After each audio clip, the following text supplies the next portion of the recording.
అందరూ నమస్కారం అండి. నేనండి ప్రశ్నలు మీరు అడగాలి, పోట్లు నేను పొడవాలి. టీవీ నుండి పొన్నూరు పాత సారథి మాట్లాడుతున్నా అండి. మరి మనకి ఈ రోజు వచ్చిన ప్రశ్న ఏంటంటే, ఒరే సారథి, నాయకుడికి నయవంచుకుడికి తేడా ఏటో చెప్పరా? అజ్జ బాబోయ్, పెద్ద ప్రశ్న అడిగారు, చెప్తా అనుకోండి. ఇక ఓ పెత్తందారి బిడ్డకి దక్కే విద్యా వైద్య సదుపాయాలు స్టేట్ లో ప్రతి ఇంటి బిడ్డకి సమానంగా దక్కేలా చేసేవాడిని నాయకుడు అంటారండి.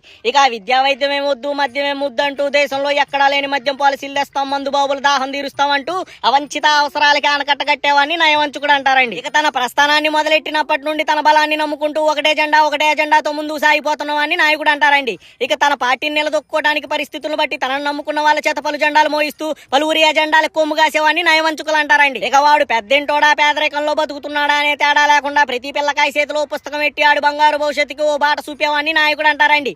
ఇక అవే పుస్తకానికి ఓ ఎరుపు రంగు పూసుకొని అందులో కొన్ని పేర్లు రాసుకొని పగా ప్రతీకారాలంటూ పనులు మానుకొని తిరిగేవాన్ని నయవంచుకుడు అంటారండి. ఇక కలిసిన 3 పార్టీలు, వాళ్ళ కొమ్ము కాసే మీడియా ఛానళ్లు, కాకుల్లా పొడిచే సోషల్ మీడియా సోదరులు, ఇవన్నీ కాకుండా ప్రతి ఆంధ్రుణ్ణి మోసం చేసేందుకు అందమైన అబద్ధాలు, ఇక ఇవన్నీ ఎదుర్కొని ధైర్యంగా నించున్నవాన్ని నాయకుడు అంటారండి.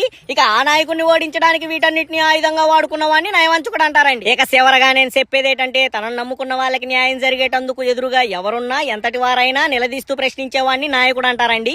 ఇక తాను కోరుకున్నది దక్కేందుకు ఎంతమందికైనా మాయమాటలు చెప్పి మోసం చేసేవాడిని నయవంచుకుడు అంటారండి. ఇక ఇప్పుడు నాయకుడికి నయవంచుకుడికి తేడా మీకు అర్థమైనట్టే కదండి.